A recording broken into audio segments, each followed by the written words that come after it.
They called him grimy Gerald d'Espagna and always begging by the sandy roadside.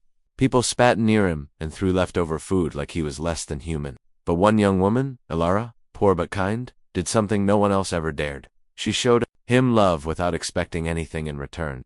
What happened next? Let's just say kindness has a way of circling back when you least expect it. Sit back, relax, and enjoy this emotional tale of humility, secrets, and a twist that will leave you in awe. Let the story begin. Ilara wiped her forehead with the back of her hand and placed another plate of food on the wooden table for a customer. She had been on her feet since morning, yet she managed to smile at everyone who walked in. Ilara had lost everything. Her father died when she was only 14. Her mother, her only source of comfort, died 3 years later from a short illness that Ilara never understood. She walked into Madame K's food stall, wet, weak, and shaking. Madame K had looked her up and down with suspicion. "Who are you?" she barked. "You want to beg for food?" Ilara, with tears in her eyes and a voice barely above a whisper, said, "Please, Ma, I don't want food. I want work. I can wash plates. I can sweep. I just want to eat with my own hands." Madame K had laughed and told her to go, but Ilara returned. The next day and the day after that, until Madame K, tired of seeing her face, finally said, "Fine, wash the back plates." She was just 25. Her beauty was quiet, clean, dark skin, humble eyes, and a soft voice that made even the angriest customer calm down. But what people noticed most was her kindness. Even though she earned little and lived in a one-room shack, she still found a way to help others. "Ilara, you're too slow." "I said bring the pepper soup, not jollof rice," shouted Madame K, the owner of the stall. "I'm sorry, Ma, I'll change it now," Ilara replied quietly, already hurrying back. Madame K hissed, "You think this place is charity home? You better behave." Just then, the squeaky sound of old rubber wheels dragging across sand filled the air. Heads turned. It was him, Gerald, the disabled beggar. He rolled himself slowly toward the stall's entrance in a rusted, broken wheelchair. His clothes were torn and stained, hanging loosely over his frail body. His legs, thin, twisted, lifeless, rested like forgotten wood across the footrest. He stopped just a few feet from the entrance, saying nothing, just looking. A woman near the window hissed and turned her face. One of the customers chuckled. "Grimy Gerald is here again. Did the gutter chase him out?" Another woman covered her food with her wrapper, hissing, "He smells like old gutter water." Ilara's heart dropped. She looked at him, not with pity, but with quiet sorrow. She saw the man, not the wheelchair, not the dirt, just a man, hungry, alone. Gerald stopped at the side of the stall, quietly looking at the leftover pieces of Yankin's skins and bones near the bin. Ilara's heart broke a little, more every time she saw him. People treated him like trash, but she saw something else. A human being, a hungry one. She quietly packed a plate of rice, beans, and a piece of meat, walked over to him, and knelt beside him. "Here, sir, please eat this." Gerald blinked and looked up at her. "You again?" Ilara smiled. "Eat before it gets cold." Madame K saw her and exploded. "Ilara, have you gone mad? I'm not running a feeding center for mad, disabled men." The whole stall burst into laughter. Ilara stood up quietly, not saying a word. Gerald ate the food slowly, eyes wet with something he hadn't felt in years, kindness, and that was how it all began. After the last customer had gone and the tables were cleared, Madame K sat on her plastic chair chewing sugar cane. "You see, yourself," she said, staring at Ilara coldly. "You just waste food anyhow, feeding a beggar every day like you're his mother." Ilara stood quietly, her hands clasped. "I'll deduct it from your pay." "Is this place your father's house?" Gerald? "He's cursed. Why do you think he's disabled and poor? Because he did bad things in his past life? Let him suffer for it." Ilara swallowed hard. "But Madame? He's hungry and no one ever helps him." Madame K slammed her cane on the table. "And so hungry people plenty. You want to save the whole world?" She stood up and walked up to Ilara. "Let me catch you again, feeding him one more time and you're out. I'll sack you." Ilara nodded silently, blinking back tears. Ilara walked home, stomach empty, but her heart heavy, not for herself, but for Gerald. What life had he lived before this? How did he become this way? Why was everyone so cruel? She passed by Gerald, who was curled up on a wooden bench beside the trash bin. She slowed down. He was shivering even in the warm night breeze. She had no food, but she took off her scarf and gently placed it over him. He didn't say anything, but he never forgot it. Ilara didn't bring food from the stall. She couldn't risk getting fired, but she had a little leftover gari at home. She soaked it early that morning with some sugar and poured it in a small cup. When Gerald limped toward the stall again, Ilara quietly stepped outside with the cup. "I don't have much today," she whispered, "but please drink this." Gerald took it with his two shaking hands. "Why? Why do you do this?" he asked, voice trembling. Ilara sat beside him on the pavement, 'Cause I know what it feels like to have nothing, and because it's the right thing to do." He stared at her for a long time. "What if I told you I'm not who I seem?" Alara chuckled softly. "Then you're like the rest of us." "No," Geralt said slowly, his voice deeper. "One day you'll understand. And you'll remember this, Gari." Alara smiled, thinking he was simply speaking like a grateful man. But she didn't know. A secret was hiding behind those tired eyes, and it would change her life forever. Alara sat behind the stall, smoke-blackened kitchen, peeling yams with an old knife. Her fingers were blistered, and the heat from the fire licked at her skin like punishment. She hadn't eaten since yesterday, and her stomach growled quietly. Madame K's voice rang from inside. "Alara, where's the pepper? Are you sleeping there?" "I'm coming, Ma," Alara answered softly, wiping her eyes. She wasn't crying because of hunger or heat. She was crying because she had just seen Madame K pour a full plate of untouched jollof rice into the dustbin after a customer complained it was cold. She could only imagine Gerald lying on a wooden bench somewhere starving again. She went behind the building away from the smoke and let her tears fall freely. She didn't know why she cared so much. Maybe it was because she too had once begged for help after her mother died. She remembered sitting under a mango tree, hungry and alone, until an old woman gave her a banana and water. Now she was becoming that old woman too. "Gerald, Alara," a voice said. She looked up. It was a little boy who sold sosh water. "That man? The one you feed? He asked me to give you this." The boy handed her a small note. In shaky writing, it read, "Thank you for feeding me when others fed me insults. You don't know it yet, but one day you will feast like a queen." Alara folded the note carefully and hid it in her pocket like a treasure. She had no idea how true those words would become. Alara was serving beans to a customer. A group of teenage girls entered the stall laughing loudly.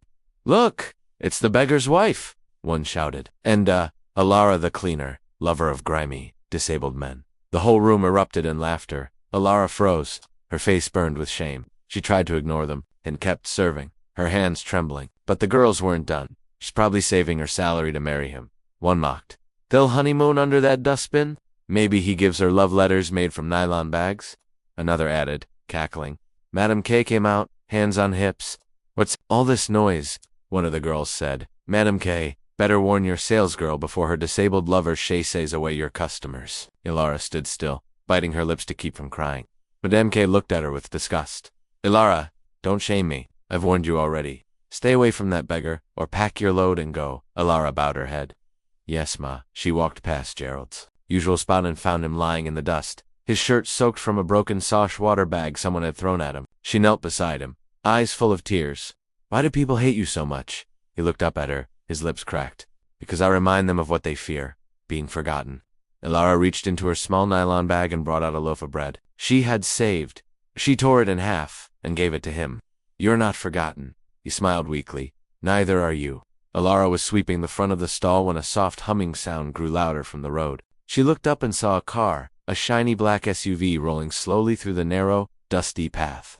The vehicle was so clean and grand that it looked like it didn't belong there at all. Children ran after it barefoot, shouting, "Car! Car! See, big car!" The SUV stopped right in front of Madame K's food stall. The engine purred like a cat, and a moment later, the door opened. A woman stepped out. She was older, maybe in her late 60s, but elegant. Her skin was smooth and glowing, wrapped in a golden lace wrapper that shimmered under the sun. She wore matching heels and held a delicate handbag close to her side. Everyone turned to stare. Even Madame K dropped her broom. "Hey, God, who is this one?" someone whispered. The rich woman adjusted her bag and walked into the stall, her eyes scanning the surroundings with quiet curiosity. She didn't speak much, just nodded politely as she sat down at one of the corner tables. Madame K rushed to her side like a fly. "Tuhani, well, come on, you're highly welcome. What would you like to eat?" "We have hot jollof rice, fresh catfish, pepper soup, pounded yam." "Anything, Ma." The woman smiled gently. "Just bring me white rice and stew. No meat, no meat." Madame K blinked, surprised. "Yes, Ma." As Alara turned to go fetch the plate, she noticed something strange. The woman was staring at something. No, someone, outside. She followed her gaze and saw Gerald as usual, sitting quietly by the wooden bench just near the trash bin. He looked as he always did, dusty, bent, tired, and ignored by the world. A fly perched on his shoulder, and his eyes were half closed, as if he hadn't slept well. The rich woman's eyes didn't leave him for a long time. She tilted her head slightly, squinting at him as if trying to remember something. Alara stood frozen for a moment. A strange silence filled the air. Then the woman turned her gaze back to her food, her expression soft but unreadable. She didn't say a word about Gerald. She simply picked up her spoon and began to eat slowly. Alara served her quietly and stood by the wall, confused by the woman's stare. There was something in the way she had looked at Gerald, something almost like recognition. After a while, the woman stood up, paid with crisp new notes, and said softly, "The food was lovely. Thank you." As she turned to leave, her eyes met Elara's. "You're the one who gave him that bread yesterday, right?" she asked. Elara's eyes widened. "Yes, I just thought he looked hungry." The woman nodded, her lips forming the faintest smile. "May your heart never run dry." Then she left, stepping into the waiting car. The door closed with a soft thud, and in moments the SUV rolled away, leaving behind a thin cloud of dust. Gerald hadn't said a word. He didn't even look up once, but something about him had changed. His hands were clenched tightly, and his jaw looked locked. Elara watched him from a distance. For a moment she felt like a storm was brewing, quiet, unseen, but certain. She couldn't explain it, but deep in her heart, she knew this was not the last time they would see that woman. Her madam had begun monitoring her closely, like a hawk watching its prey. Even a short glance in Gerald's direction earned Elara a harsh warning or a slap on the back. But still, she found ways to help. Every day after work, Elara would wrap up leftover food and hide it in her scarf. Sometimes a handful of rice or just plain yam porridge.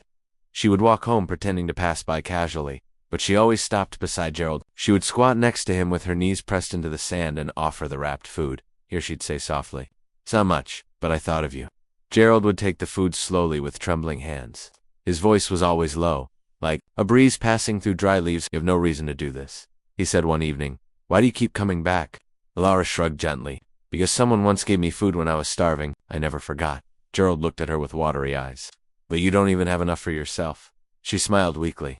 "That doesn't mean I should stop giving." The village talk began to grow louder. People started calling her names in whispers and laughter. "That's the girl who feeds the disabled beggar. She will end up like him, hungry and crawling. Maybe she thinks he will marry her one day." Elara tried to act like she didn't hear. She kept her eyes low and continued with her work, sweeping the front of the stall and wiping tables with quiet focus. But inside, her heart ached. A young girl, in a bright pink dress, walked into the stall with her friends.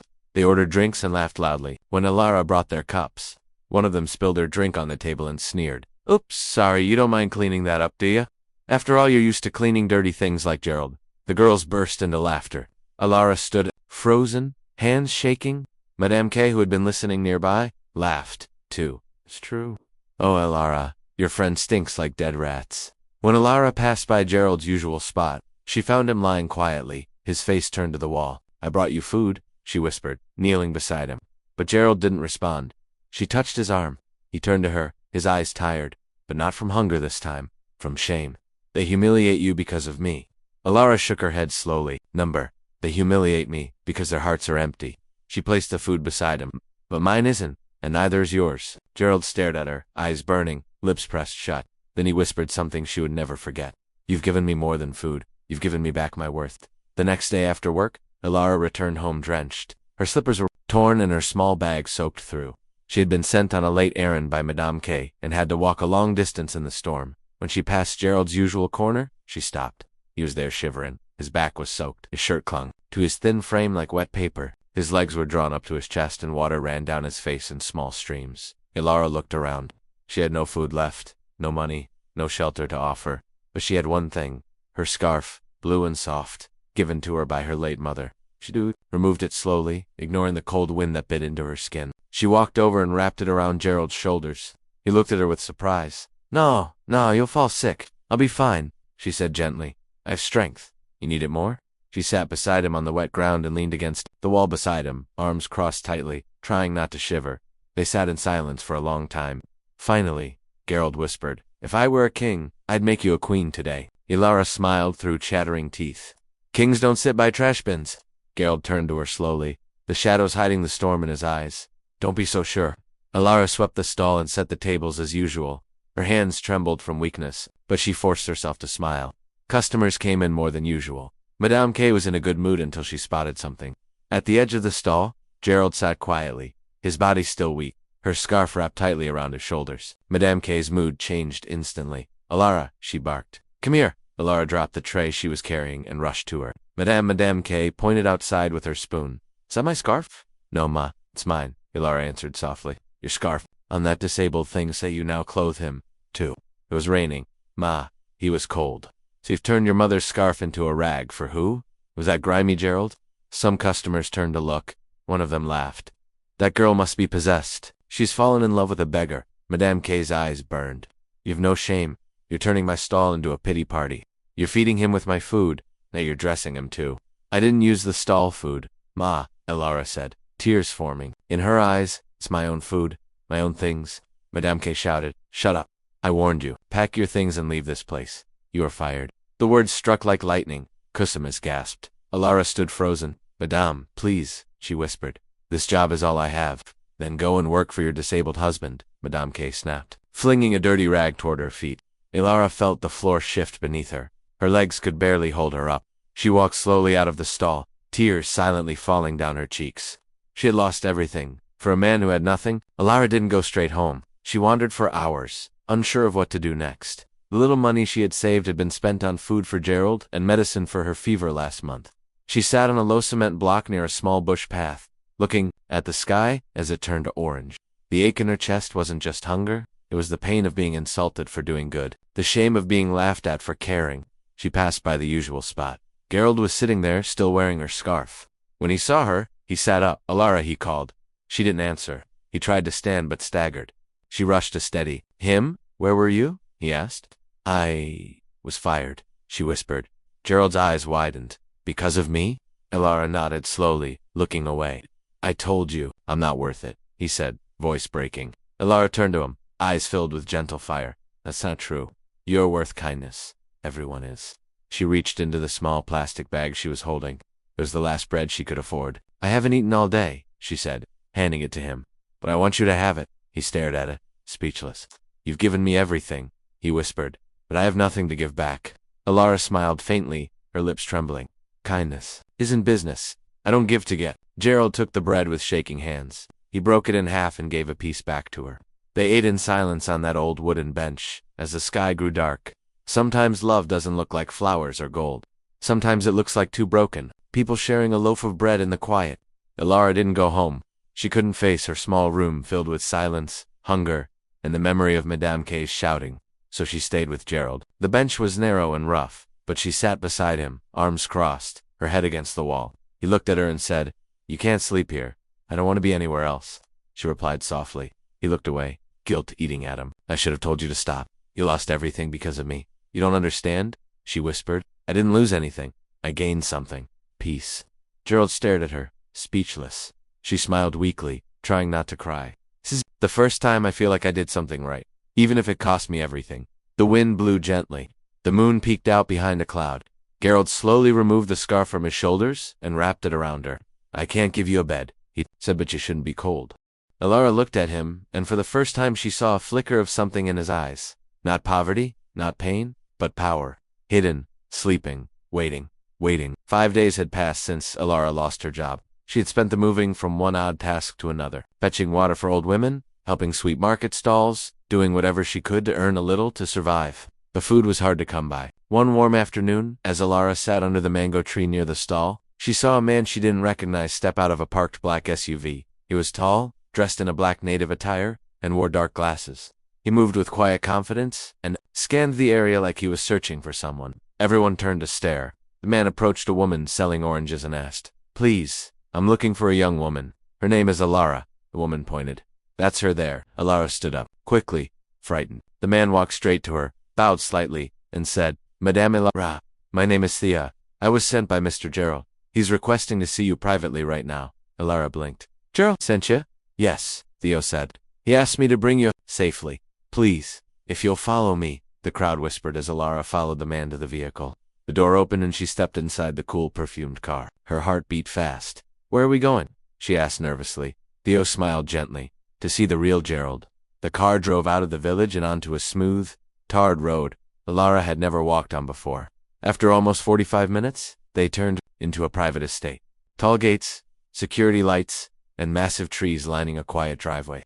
The car stopped in front of a large house. No, a mansion. Theo opened the door for Elara. She stepped out wide, her breath catching in her throat. Marble tiles, gold railings, flower gardens. Flower gardens. Theo led her inside, past clean hallways until they reached a spacious sitting room. They're sitting on a cushioned chair, dressed in a well-fitted caftan, and without his usual beard and rags, was Gerald. But this was not the Gerald she knew. He was clean-shaven, handsome, no flies, no bent back. And though he still had a limp, He held himself with pride. Gerald, she whispered. He stood up slowly and smiled. Yes, Alara, it's me.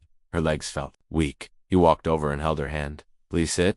I owe you the truth. She sat down slowly, eyes fixed on him. Gerald began to speak. I'm not poor. I never was. I'm Gerald Damy, the owner of this estate and several businesses across Nairobi, Accra, and even Johannesburg. Years ago, I had a terrible accident. I lost movement in one leg, and I lost trust in people even more. He paused. I disguised myself, left my empire to my managers, and went back to live among the poor. I wanted to see if anyone could love me. For me, not my name, not my wealth. He looked into her eyes. Nalara, you did. You fed me with your last food. You gave me your only scarf. You shared your bread. You sat with me when the world called me grimy Gerald. You lost your job because of me. Tears ran down Alara's cheeks. I didn't know, she whispered. I didn't do any of it for a reward. I know, Gerald said, kneeling down before her. And that's why I've chosen to honor you. He stood and gestured toward a file on the table. I paid for your culinary studies abroad. You've always cooked with heart. I want the world to taste it. You'll leave in 3 weeks. All expenses paid. And when you return, he smiled. I'll be waiting. Alara broke into tears. Not because of the money. Not because of the surprise, but because someone saw her worth without her begging for it. 3 weeks later, the entire village of Kibera watched in disbelief as Alara entered a private car wearing a new dress and carrying a suitcase. Some laughed in shame. Others clapped quietly, but no one dared call her Auntie Gerald anymore. She looked out of the window as the car drove off, eyes shining with peace.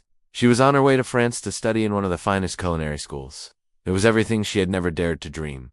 Time passed, 3 years, then 4.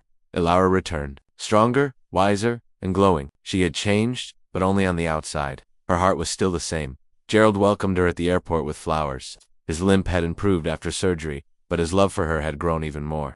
He opened the grandest restaurant in the city for her, Alara's Kitchen of Mercy. Every plate served had her touch of kindness. Every staff member was paid well, and once a week, food was served freely to the poor, just as she once served Gerald with no camera, no reward, just love. People asked, how did a poor stall girl become one of the most respected chefs in the country? She always smiled and replied, because kindness is never wasted, and that truly was the beginning of forever. Alara's Kitchen of Mercy quickly became the talk of the city, not just because of the delicious food, but because of the heart behind it. Every morning, Alara personally tasted every pot. Her voice was kind, her presence peaceful. She called all her staff by name, from the janitor to the head chef. Everyone was treated like family. But it didn't stop there. Every Thursday afternoon, Alara would gather trays of hot jollof rice, moi moi beans, soup, and water bottles. Her staff helped pack them neatly in food warmers. Then Alara would lead the team into the streets, under bridges, behind markets. They would walk from one hungry person to another. Children with swollen stomachs, old men too tired to beg, women with babies on their backs, the mentally ill, the forgotten. Alara knelt before each one. This is for you, she would say, handing over the food. You matter. You're not alone. Some would cry, some would pray, some simply stared in shock. People began calling her the angel with the apron, but Alara never let it get to her head. She always remembered the days she slept hungry, the bench, the scarf, the boiled egg she once split with a man she thought had nothing. She never imagined that same man would walk into a restaurant one Saturday afternoon with a hidden plan. The restaurant was filled with customers, young couples, politicians, celebrities, even village women who had traveled just to see the famous Alara. Alara was in the kitchen, her hands gently shaping meat pies, laughing with her staff, when her manager rushed in. Madame Alara, come in the main hall. She quickly wiped her hands and stepped out, confused. The moment she walked into the hall, the lights dimmed. A soft violin played from one corner, and there in the middle of the restaurant stood Gerald. He was clean and radiant, the same limp, but stronger, braver. He held a single white rose in his hand. Alara's heart froze. She looked around. Everyone had gone silent. Phones were out. Cameras were flashing. Her staff were smiling. Some customers already had tears in their eyes. Gerald, she whispered. He stepped forward, holding her gaze.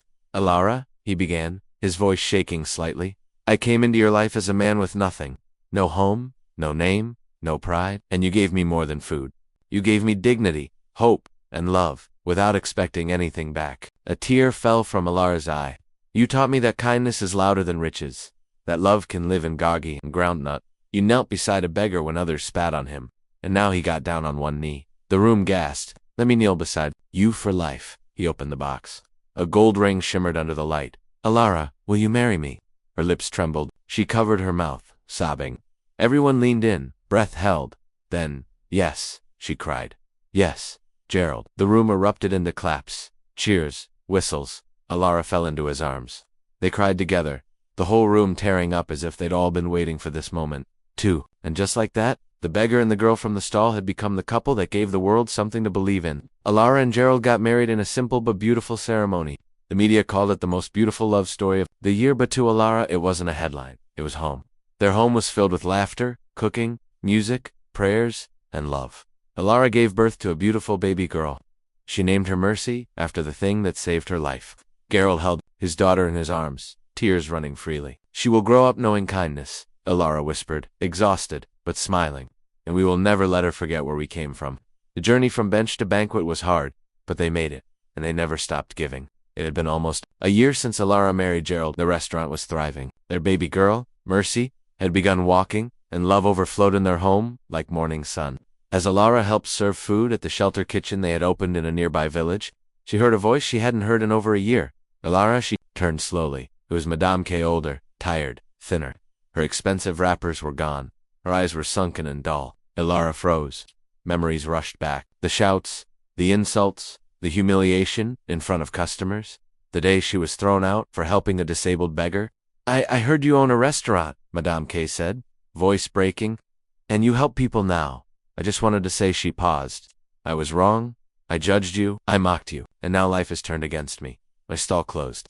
My daughter took my savings and ran. I have nothing. Alara stared at her, stunned. Please, Madame K whispered. I haven't eaten today. Can I have something? Anything? Alara looked at the trays in her hand, then at the woman who once crushed her spirit. She stepped forward and handed her a full tray of rice, meat, and cold water. Madame K took it with trembling hands. Tears streamed down her face. You're still kind, she said. After everything. Alara smiled gently, her eyes glistening. Kindness is not about who deserves it, it's about who needs it. Madame K fell to her knees, weeping. Alara knelt and hugged her. That moment healed something deep, not just in Madame K, but in Alara too. Forgiveness is a powerful form of love. Alara and Gerald celebrated their one-year wedding anniversary with something different. No gold chairs, no high-table speeches. Instead, they closed the restaurant for one day and transformed it into a celebration of gratitude and giving. Instead of inviting celebrities and governors, they invited widows who once begged on the streets, orphans who had never entered a restaurant, old beggars who remembered grimy Gerald, children who once picked crumbs near dustbins. They sat together laughing, eating, dancing. Alara wore a simple Ankara dress.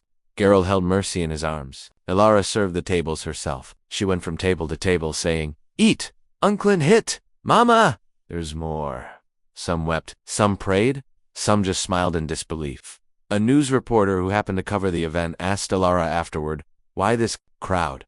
Why not something more glamorous? Alara simply replied, because I was once hungry and someone still saw me. Her words were played on radio stations and television. People across the country were moved. But Alara didn't care about cameras.